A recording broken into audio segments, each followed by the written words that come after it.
I think this is actually a really great use of hacking. That's something we always tell our clients is hacking in its simplest form is making something or someone do something they're not intended to do. And that's exactly what this is. All that and more on Security Intelligence.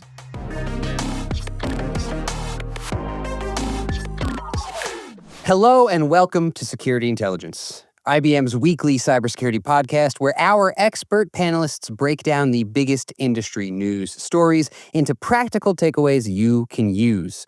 I'm your host, Matt Kaczynski, and I will not tell you what was on my Spotify Wrapped this year because I believe in data privacy, and I might be a little bit embarrassed by what was there. Joining me today, Claire Nuñez, creative director for the X-Force Cyber Range and a rug maker, as I've just learned, Sridhar Muppidi, IBM fellow and CTO, IBM Security, and making his podcast debut, Ian Molloy, Department Head, Security Research. Thank you all for joining me. Here's what we're going to be talking about.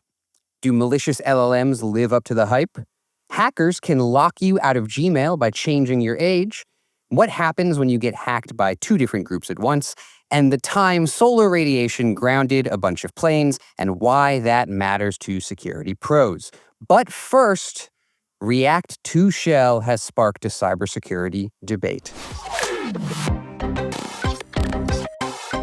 Last week, the React team announced that security researcher Lachlan Davidson had discovered a remote code execution vulnerability with a CVSS score of 10.0, so big deal, in React server components. Now, quick PSA, the affected packages are React Server DOM Webpack, React Server DOM Parcel, and React Server DOM TurboPack versions 19.0, 19.1.0, 19.1.1, and 19.2.0, plus any frameworks or bundlers connected to the vulnerable packages through the software supply chain, which means things like Next.js, Waku, Vite, and Redwood SDK, among others. Now, the way this remote code execution vulnerability works is so you have to know a little bit about React server components first. They are little pieces of code that execute activity on a server. The server and the client communicate by way of HTTP requests. Basically, hackers can sneak data into the HTTP request, gets sent to the server decodes it, thinks it's a command, and it executes it, right? So in plain terms, the bug lets attackers turn a normal web request into a command prompt on your server. Now, we've seen attackers exploiting this, and we've seen patches and updates already rolled out. But I'm really interested in the debate surrounding this vulnerability because people have been kind of split. On the one hand, you've got people who likened it to Log4Shell, which was a big deal when it came out, as I'm sure you all remember, and you see that in the name we've given it. But others felt like we're kind of overreacting to this and we're doing a little more harm than good. So Sridhar, I'd like to start with you and get your take on this vulnerability. Where do you think it falls in terms of severity and why? I think any vulnerability with 10 requires some level of legitimacy and action for sure, right? But the blast surface, in my opinion, is not as big as Log4j. That doesn't mean we can ignore it, right? We still need to go and take care of it as soon as possible. Like you said, any of the Next.js packages are easy to update, but trying to go and do it with some level of control would be good, rather than what Cloudflare tried to do is to go and release something in panic, and that creates even more chaos, right? Yeah, I'm glad you mentioned the Cloudflare thing, right? Because that's a good example of an organization who, look, good intentions, but they were rushing to get something out and they accidentally knocked themselves off for a little bit. And I think that's, again, part of the reason why people are saying, look, you got to slow down. It's not that it's not important. It's not that it's not serious, but approach it with some intention, right? Anybody have any agreements or disagreements want to build on what Sridhar said there? Ian, you got anything you want to add there? Yeah, so I think the interesting thing there is when you have these new vulnerabilities, if they are potentially easy to exploit, what you're going to realize is that the attackers are going to try to exploit them very, very quickly, and you want to maintain the ability to be ahead of them. And that's where, speed is obviously very, very important, but as Sridhar just mentioned, sometimes moving too quickly can become a problem. And, it can have unintended consequences there. I think it's good to prudently overreact sometimes, and especially when something is very out of the norm. that's important to do, but I do think that it can also hurt you sometimes if you overreact too much. There's a difference between reacting and saying, "Let me look into this," and reacting where the sky is falling down and you kind of don't know what to do. So I think this is a good time for organizations to evaluate kind of where they're at and where React exists within their architectures and their vendor architectures as well. But I don't necessarily think everybody needs to kind of run around like Chicken Little right now. But it's worth looking around and considering, where does our risk lie? And I think that's a really good point. Not always knowing exactly what you have deployed. Sometimes your CMDB databases are out of date. You don't necessarily know what you have deployed, where you have it deployed. This is one of the things we learned with Log4j. And so that's an important thing to keep in mind then. Having good hygiene on your supply chain. The other thing, Ian, is that this is one of those things where it's not just a patch, right? It's a patch for sure. You can go do it, but I believe you have to go rebuild and redeploy, right? This is where I think I've seen a couple of customers talk about, yes, I updated it, but I still see it, right? So, and rebuilding broke something else. Yeah, I'm glad that, so two things. First of all, prudent overreaction. I think that's a lovely little term, and I'm going to keep it in mind for my life in general, but also for cybersecurity purposes.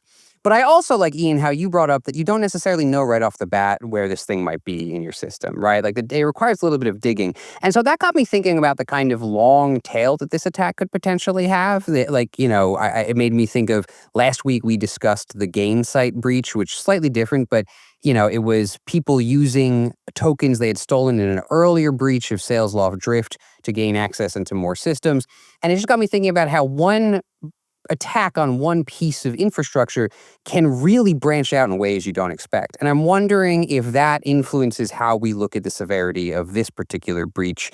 Sridhar, you got any takes on that? I think the dependency aspect is a key thing, right? That's what I was trying to allude as well, right? Which is, while you may fix something, but the fact that, number one, understand where it is.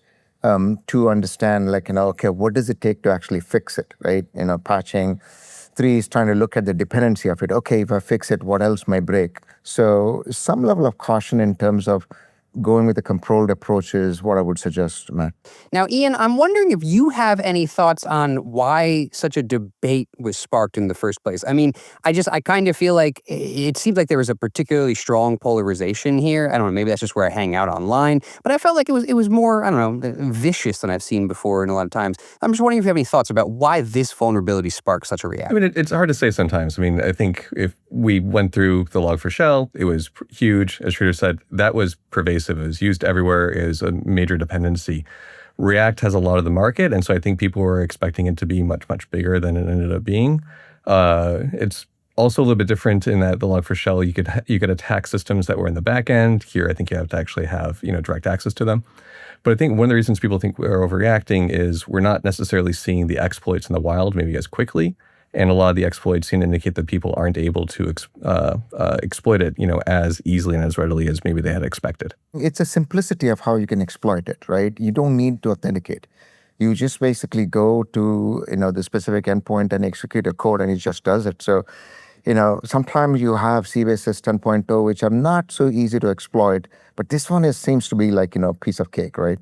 And I think these are really strong kind of technical reasons for why, there's been the kind of reaction that we've seen. But I'm also wondering if there's a sort of, call it a cultural component to this. And by that, I mean, we've recently seen a lot of kind of pushback in cybersecurity against specifically how we cover like AI-related threats, right? Like I've seen a lot of people being kind of skeptical about that language. And I think specifically of the MIT report that got kind of pulled down because it said that there were 80% of ransomware attacks used AI, and then it turned out that was kind of bunk. And I do wonder if this is kind of like a perfect storm thing, where this is coming along at a time where there's an increasing skepticism around some alarmism maybe in how we cover cybersecurity. I don't know. Do you think that's part of anything? We as a community are getting more and more paranoid, right? Because we've got the hype of Gen AI being able to launch attacks very quickly. So we're reacting very quickly to anything like this than what we have done before the era of Log4j. So Claire, I want to ask you, because you do a lot of work at the cyber range, kind of preparing organizations to address risks and react to things like situations kind of like this, right? And again, that phrase you used, prudent overreaction, keeps popping up in my mind. So I was wondering if you had any advice on kind of how you prepare your organization, your executive leaders, whoever, to approach these kinds of things with that level, that appropriate kind of, sense of proportion. Any thoughts there? Yeah, so usually, again, we do advise organizations to prudently overreact to things that are new in this space, and to kind of take a step back and maybe move a little bit more slowly to evaluate kind of the risk at hand.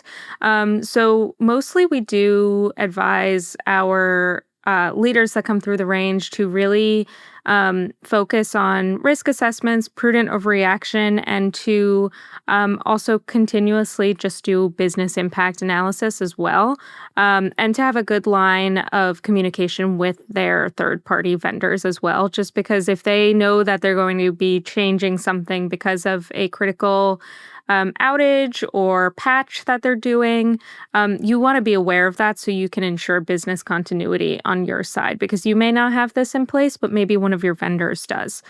So those are some of the things that we kind of highlight on, and that applies really to any industry where you do want to know your risk, be able to react swiftly, and to have good communication with your vendors.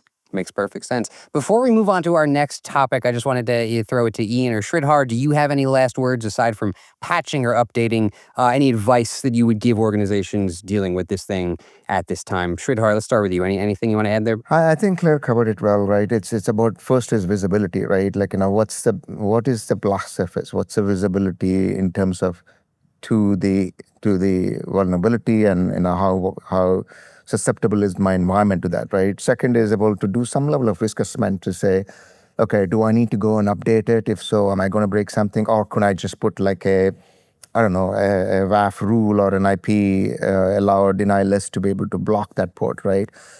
Meaning, can I do some band-aid approach so that I can buy some time, right? And then once you do the risk assessment, then it's a mitigation or remediation for me, right? Mitigation is something like a WAF gateway. Remediation is, okay, I got to go and update the patch, but do the dependency checking and make sure that you actually fix the root cause. So. Absolutely. Ian, any final thoughts? I like what Sridhar has said, but I think a couple of things would add. Maybe just, how can you actually automate some of your testing so that you know when this actually does happen? How can you respond? How can you respond very, very quickly? And how can you not actually create some new kind of errors and, make the problem actually bigger than it was, especially when some of the mitigations end up being quite easy to deploy. So I think we've covered this pretty well. Let's move on to our next story here. Do malicious LLMs live up to the hype? There's a lot of conversation about whether generative AI is delivering on all of its promises in the enterprise world, and it turns out that some cybercriminals are also wondering whether it's worth it. In a recent report, Palo Alto's Unit 42 analyzed the capabilities of two of the most popular malicious LLMs on the market. We've got WormGPT-4 and KawaiiGPT. Now, unlike mainstream LLMs, these two tools have no ethical constraints or safety filters, and they're mainly sold as tools for, phishing, malware code generation, automated reconnaissance, that kind of thing. Now, some people kind of look at these tools as unleashing a whole new wave of cyber attacks by lowering the barrier to entry and streamlining malicious operations. Others are more skeptical. Specifically, I'm thinking of an article by Nate Nelson in Dark Reading, who wrote that these things fail to live up to the hype. They're kind of only useful for very low-level criminals, and after that, they're just not that powerful. Ian, I know you do a lot of AI security research, so I wanted to throw to you first. You look at things like WormGPT-4, KawaiiGPT. What do you think? Impressive, disappointing, somewhere in between? What's your take on these things? They make good headlines. It gets people excited. You can see, hey, there is now a malicious use of AI. Are they actually pushing the envelope or anything? I don't really think they are necessarily. I think the barrier to entry to grabbing any other LLM and actually using it for potentially malicious purposes is actually pretty low. Most of the models tend to be fairly easy to prompt inject if you want to get them to do something malicious. On top of that, I can actually just take any normal model, and as long as I'm not explicitly telling it, hey, I'm writing a phishing email. Help me write a phishing email. I just go and say, I'm writing a marketing email. Help me write a marketing email. Add some emphasis here.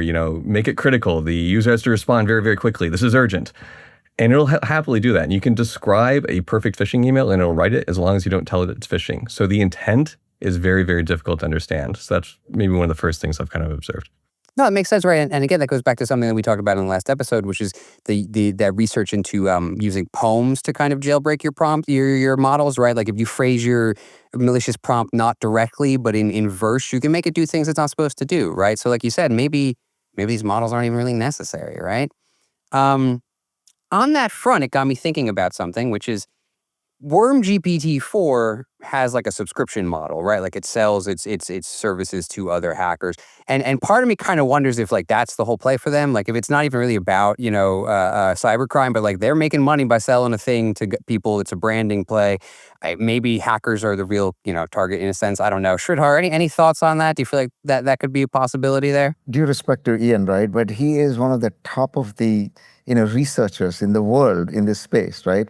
Of course, the bar is really high for him and everything is, but look at it from individuals who don't do this on a daily basis. For them, things like, WormGPT or KawaiiGPT lower the bar very, very, very to be accessible, right?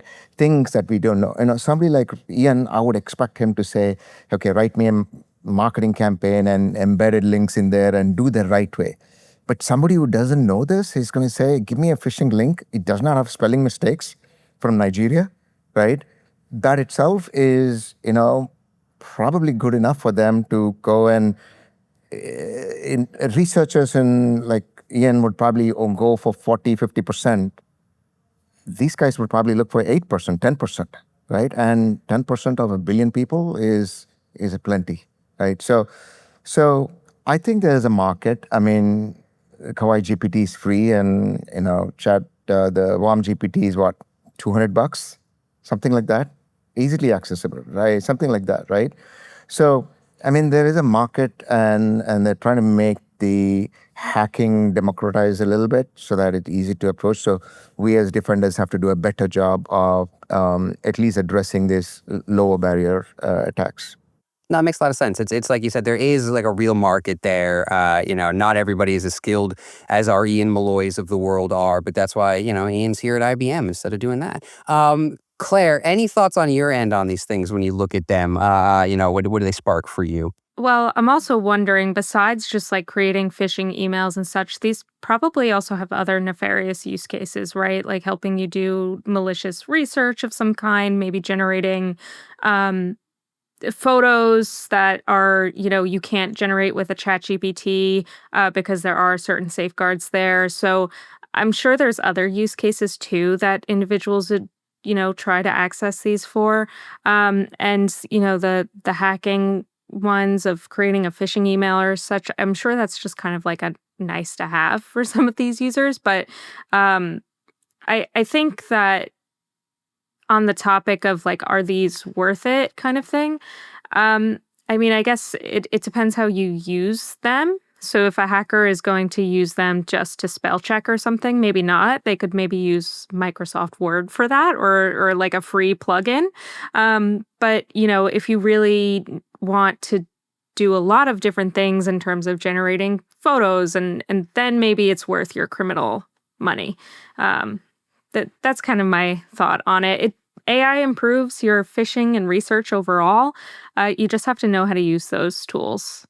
That makes sense. And it reminds me that I think it was WormGPT that they kind of said that, look, part of our training set is like, malicious stuff specifically, like phishing emails, malicious code, whatever. The idea being that it would be even better generating some of that stuff for you, but that does still raise the question, right, about like hallucinations and those kinds of things that we still see happening in vibe coding with legitimate LLMs.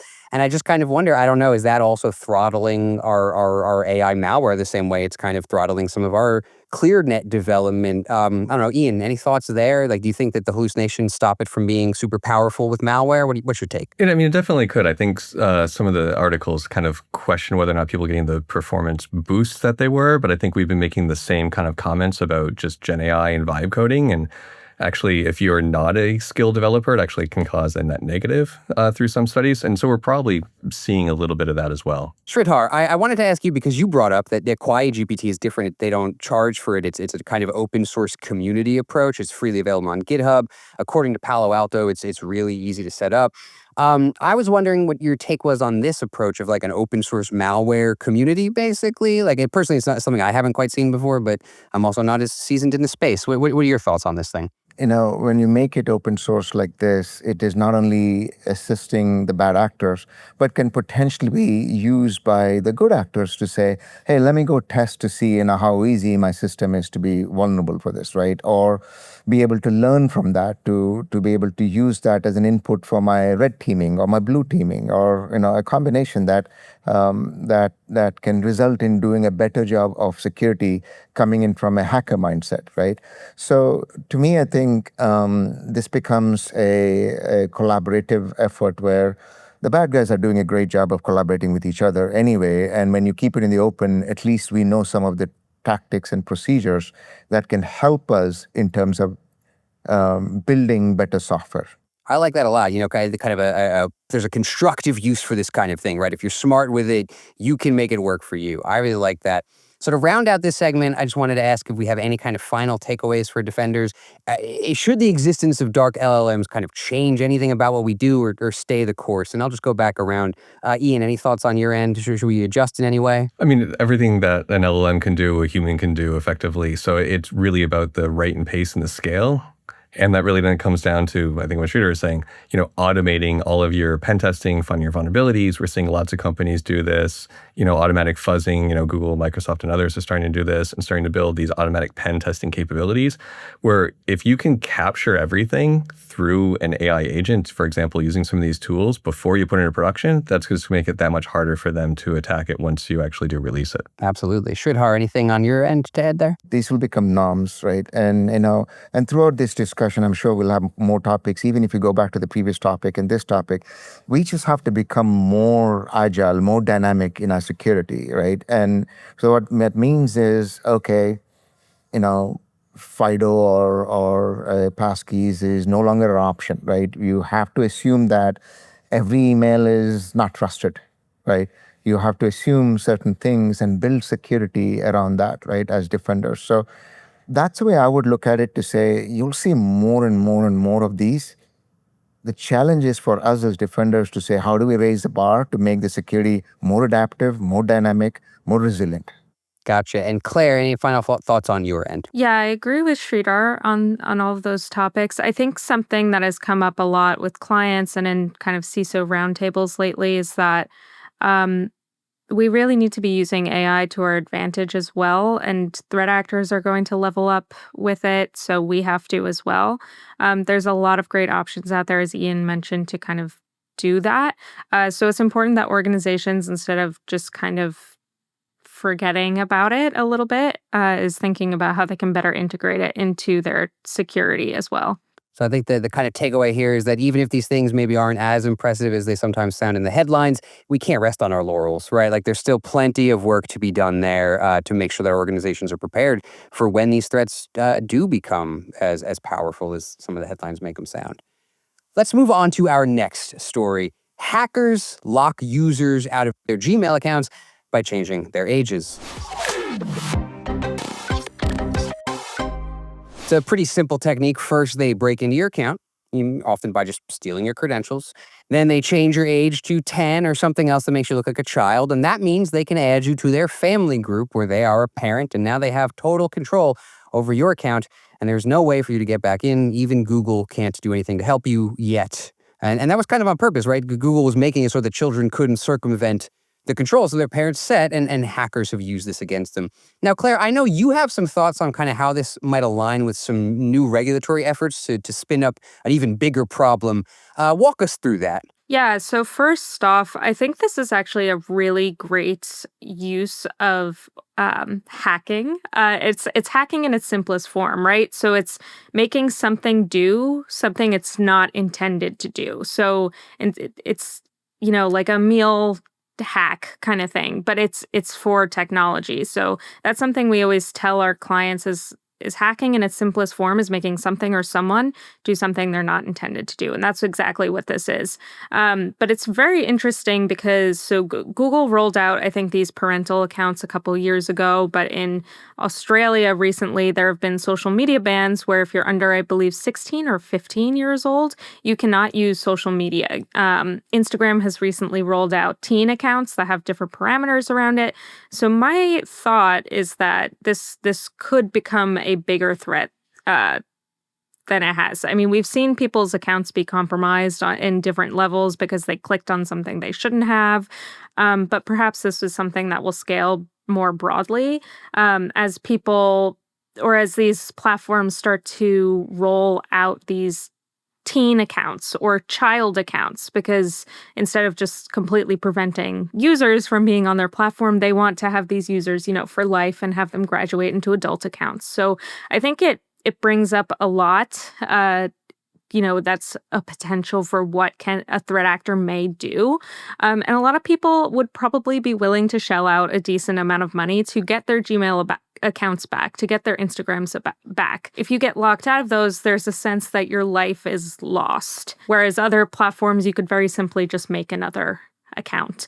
But if you can't get into your Gmail and you can't get to perhaps your bills or something, whatever is in there, that's very scary. And I could see people shelling out a lot of, I think they reference gift cards. So shelling out a lot in gift cards to get their accounts back. And who knows if they are ever reverted to whatever age they actually are, or if they just get to stay 10 forever. There are two things there that I want to kind of pick up on. The first is, like you said, I can see, a scenario where this becomes almost like a method of wiping accounts, right? Like if you think of the Australia social media bans, I think it's like people under 16 just can't have an account flout out anymore. And it's almost like, again, I don't know if this would work, and I'm not trying to give anybody ideas, but I could see a situation where you get on there, you change someone's age, you basically destroy their account, delete it, it's gone, right? And then the other thing that you had mentioned too was that this is a kind of situation where people might be willing to pay a lot of money to get these things back because they're very, very dear to us. And it got me thinking about, I don't know, is that like a fundamental flaw in how we approach our security or our security hygiene, that we rely on such a free service like this for so many things? Ian, let me throw it over to you because you know much more about this stuff than I do. Any thoughts on that or this attack in general? What are you thinking here? I thought there are a couple of things interesting. Yeah, all roads seem to lead to Gmail. And once you get locked out of that, you lose access to just about everything else. But I think it's the unintended consequences of that, like how difficult it is to get access back. The fact that Gmail is effectively an unsupported service because it is free. So there is no tech support you can call up and complain to. The different forums I saw seem to indicate that if you have it tied to a YouTube account, you actually have to go through YouTube to get access to it. So unless you have a channel there. And that seemed to be the only kind of road. And trying to figure out, well, what is the way to get access back when you actually do put all of your eggs in this one basket where you have no recourse? Yeah, no, I think it's extremely scary. Sridhar, I want to bring you in here and get your take on it, and also specifically on this being a situation where they're using kind of well-intentioned controls to do some harm to us. Like Claire said, it's like hacking in its purest form. What's your take on this whole situation? I think there's a couple of dimensions over here, right? I mean, first, just picking up where Ian left, right? This is not a new, revelation. This exposure has been there for almost a year, actually, right? And Google has still not fixed it. So that kind of goes to the point that Ian is saying is, it will happen when we'll make it happen, right? So for me, I think it's a couple of things. If you're really relying on the single point of failure, right, across all the things, then make sure at least it's done right. Like, don't use passwords, use passkeys. Right? Make sure that there's some level of a token or, that credentials cannot be stolen. So if you're putting everything into one place, make sure it's a good, solid safe, right? I'm not advocating for that, but if you're doing that. But the other dimension is, this is a single point of failure, which has your, not just email, but your financial information, your pointer to your bank statements, pretty much everything, right? I'm not giving my IBM address to my financial statements. Right, that's what I'm doing. So it's better to do a little bit of a defense in depth and have a different account that provides access to your sensitive information and use this for probably non-sensitive, right? So trying to combine your what we do in enterprises, we say that go and discover data, classify the data, and protect your sensitive data differently than non-sensitive data. I think we should try to do the same thing, right? I think that's where my head is at, right? In terms of, okay, if you're using it, use it correctly. But if you're option not to use it, then try to think about how do you safeguard your most sensitive information with the right set of tools versus using one for everything, right? I think it's an extremely good point, bringing up this concept of defense in depth and kind of being able to apply that to so much of what you do. Ian, I think I might have cut you off. You want to jump in there? No, I was going to ask the question. I mean, how many email accounts do I actually need to make myself more resilient to these types of threats? And right. And then you have another question. problem. Like I have a passkey. It's a YubiKey. Right. I can show you right now. And unfortunately, it died on me this morning. So I can't log in remotely because my YubiKey died. And so I was thinking about this, like what would I actually do? I now have to have one of the recovery accounts, which might be my wife. And now that's another potential weak link. I'm using a passkey as an example of the defense, but one should use more than one passkey, as an example, right? Something like a hardware device that you have, you can use your Touch ID, right? As well as have backup mechanisms where you're not just saying that this is a child account and something happens, you cannot unlock it, but having, like you said, your partner or your extended family be able to open that. Those are the techniques that one can use, right? So backup YubiKey at home, so I'll be able to get back in, no problem. But I was just thinking about, these, the resiliency problem that we actually have here, and then kind of leaning back on this notion of, the unintended consequences of these different security procedures. So when you actually give someone else access to unlock your account, can that be weaponized? And I think this is maybe what Claire is saying. Everything is at some point going to be weaponized, and there's going to be some unintended consequence that someone didn't think about when they designed the system. And that's kind of the mentality we have to get into with these. To add another layer, so I don't know about, like, Ian, you have a YubiKey. I have a key thing on my laptop. Sridhar, you mentioned passkeys. If you're somebody who's not technically savvy, you may not have any of these things implemented, and I'm not sure about the customer support that Gmail has for free users, but I've recently had an issue with my Meta account where I'm trying to figure something out. There's some kind of like weird block on my account, and I'm trying to get it fixed because I'm trying to sell things on Facebook Marketplace, and I can't contact Meta unless I pay to contact Meta. So there's another issue there where it's like, if you don't want to pay for a subscription to one of these services, and maybe, I don't know if Google has the same policy, but if it were on a platform like Meta, this would be a huge issue, and all these people would also have an issue. And think about all the payment information that is also stored in Meta, and where else it's connected to, because it's almost, I see Facebook as an option a lot more frequently as a login option.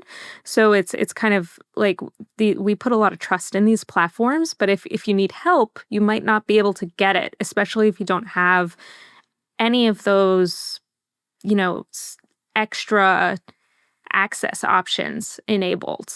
Yeah, I think that's an extremely good point, right? And again, it comes back to this concept of so much like of our load-bearing internet infrastructure is like free services, right? Which like turns out to be a double-edged sword in this way, because like you said, you have to pay to get your account back.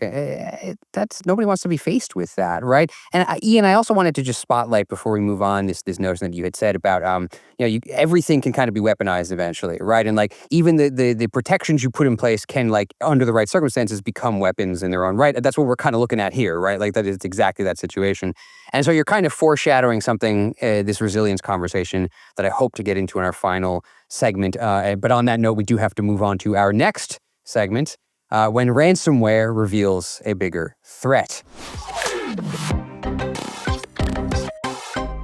Researchers at Positive Technologies shared a curious case where a ransomware infection ended up alerting its victims to the existence of a much quieter and separate APT, or advanced persistent threat, lurking in their network. While investigating a victim's compromised system, the researchers found evidence of quiet crabs, which is an espionage-oriented APT known to quietly dwell in systems for hundreds of days. How did they find them? It's because a much noisier attack, believed to be the work of ransomware gang Thor, was also underway. Whereas Quiet Crabs uses unique tools and tactics, including speedy exploitation of new vulnerabilities, Thor used some commonly known tools, which meant they triggered more kinds of alarms and called attention to some of this activity, and Quiet Crabs got caught in the kind of crossfire.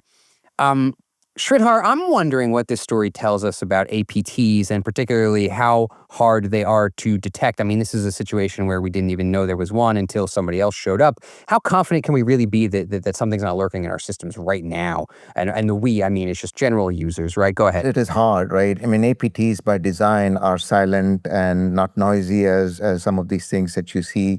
They're supposed to be advanced and persistent, and that means they're just lurking and patient, right? And part of the reason why, I mean, we do the threat intelligence report every year, right? And every year I'm surprised to see that the number of days to identify a threat is like 300, almost a year, right? And that tells me that anybody who is making a lot of noise is going for a quick buck, right? But the real money is in this advanced persistent test where they will play the long game, which is make sure that you're not just go and circumvent the controls on the endpoint, go and reach out to command and control, silently move laterally until you're confident about doing something, right? So it's lucky that we were able to find this, Quiet Crabs through some noisy attack, but not many people are as lucky, right? Until you get to certain situation where it is probably a little bit too late. So yeah, I think APTs are dangerous, and just because you find something, that doesn't mean you need to stop looking, right? You need to, even after you find out that you probably remediated it, it's good to continue to look beyond the D-Day to see if there's any activity which is different behavior, right, than what you expected. Yeah, I like that point. Just because you find something doesn't mean it's time to stop looking, right? There's more digging to do. Ian, any thoughts on your end here? Yeah, it's kind of like that proverbial iceberg. But I feel like this wasn't actually the first time we've actually seen this as well, where you went and there was one very, very noisy attack. Someone maybe tripped or made a mistake, and then you're actually able to discover that there was someone else who had actually been in the network multiple times. Look, not all of us are going to have a silver lining in a ransomware attack, but sometimes you do have that silver lining, right? It's quite funny. Claire, any thoughts on your end here? I really love the name Quiet Crabs. It sounds like a beachy indie band of some kind. Really great name. And really works for their stealth in the network. So I really like that, and they probably are moving laterally like a crab. I think APTs are also just very interesting in general. A lot of people are like you mentioned. I think Sridhar, you said looking for the quick buck and curious or concerned about ransom. But I think people should be more concerned about APTs because they are in your network and they are waiting for the right moment to strike. And they, if they're just hanging out there, they can do that on a weekend or a holiday, or they're ready. They're waiting for the moment they're ready, not just to encrypt systems to make money quickly. They're exfiltrating. They are working on their ends to wait so they're ready, so you're not ready. So I think people should be a little more concerned about them, and people don't always want to admit that, we weren't detecting anything within our network either, that we've been sitting here for 300 days and haven't recognized that. So I think a lot of people don't want to admit that they are concerned about APTs either. Or to say, like, we would detect that very quickly, and perhaps they wouldn't. And it's evident that they wouldn't because lots of organizations are breached and attacked each year by these groups. Yeah, it's like Sridhar said, right? In IBM's own research, the cause of the data breach report, the routinely it's like it takes like 300 something days to like detect and remediate a breach, right? So it's like you're not alone. Maybe that's one of our messages here for folks is like don't feel ashamed of that. Like, okay, might have taken some time, but you are not alone. You're the norm with that kind of thing, right? Now, we can't always like count on threat actors to be noisy, and we can't always count on the noisy ones to kind of give away the other ones. So I'm just wondering if we have any thoughts, looking at this. Does this change anything about how you think about how we investigate threats? I mean, Sridhar, you already said, don't stop looking just because you found something. I think that's a really wonderful way to put it. But I just wanted to open it up before we move on. Any last thoughts here? I'll start with you, Ian. And any last advice you'd give organizations when it comes to APTs? Well, definitely you could be proactive. You can constantly look at your logs. You get to run different analytics. I think with the additional automation that we actually have now through agents, you could take any threat and where you might not be able to have a human actually spend the time to go through and investigate that, you can just let an AI agent go and run through your logs, do these different correlations, pull down different threat intelligence. And what it might be is like at the time, this was not known, but new piece of information came out. And as you're constantly churning away at it, you might realize that, hey, this was actually the connection that we actually needed to realize that, no, this is not just background noise. This was not like a one-off. This actually was potentially an incident. The last thing I'm able to say is I always heard there is two types of companies, those who know they've been compromised and those who don't know they've been compromised yet. It's a very good way to put it. And I also like, this idea of this is a really good use case for AI agents, like you said, right? Like you might not be able to put a person on investigating all this stuff, but you got agents. That's a good way to put them to use. Sridhar, any thoughts on your end? I'm a little bit worried, right? Like, 2025, the number doesn't change, right? Still almost a year before we find. I think we need to start thinking about, how do we go after these advanced persistent threats activity more proactively, right? Whether it's threat hunting, whether it's doing behavioral analytics, you got to change the game a little bit to, and Ian's point about fine, maybe it is a human bottleneck, so fine, let's use digital workers as a way to go through that. I think we need to start embracing a little bit more proactiveness and hopefully we'll bring down the number from 300 to less than that. Absolutely. And Claire, any last advice for organizations when it comes to APTs? Back to kind of what I mentioned earlier, prudently overreact. If you notice something that's a little strange, don't just consider it like it's a small anomaly. It could be something bigger. As Ian mentioned, agents will really help you look into some of those lower level alerts. It's important to kind of be able to cover your bases and at the same time rely on agents and not burn out your security staff either. If I remember, wasn't that how they found the RSA breach? One person found something, everyone said they were overreacting, but they just kept sticking at it until they finally uncovered the entire threat. So that's a perfect kind of example of why you keep digging, why it's worth doing that digging. Let's move on then to our final segment because we are almost out of time here. Airbus flights grounded by intense solar radiation. Now, I like to end the show with something kind of ridiculous or wacky, and I think this is a really good one in that vein. 6,000 jets needed to revert their systems to an earlier software version after it was discovered that bursts of intense solar radiation were corrupting data in the newest software and disrupting critical flight controls and even leading to some injuries of people when we saw some sudden, planes kind of suddenly losing altitude and whatnot. Now, none of us here are physicists, so I'm not asking anybody to talk about how solar radiation works and what you can do about it. But instead, I just wanted to, this whole thing made me think about an aspect of cybersecurity and system resilience that I feel like gets less attention, at least where I hang out it does, which is these threats to our systems from things other than human hackers, right? The natural world, natural disasters can shut us down. Not even disasters, solar radiation, So I'm just wondering, we'll do a quick roundtable here.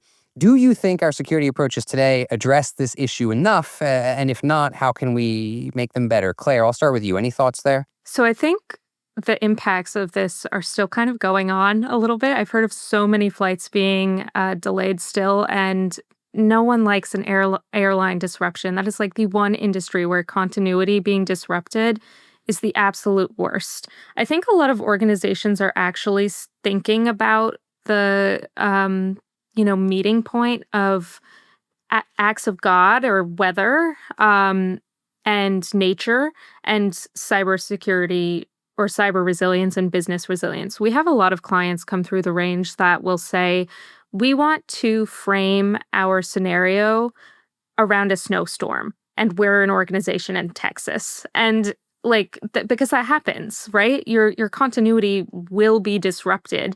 And if there's a cyber attack and you need to get to people and tell them that their power is still going to work, or their water utilities or whatever are still going to work, you have to practice that. So I do see a lot of organizations thinking about, this is during wildfire season or hurricane season, and thinking about what would happen if our data centers went out on this side of the country when we operate on this side of the country, because of natural disasters. So I think a lot of organizations think about, okay, and how are we still going to continue, whether it's a natural continuity issue or cybersecurity?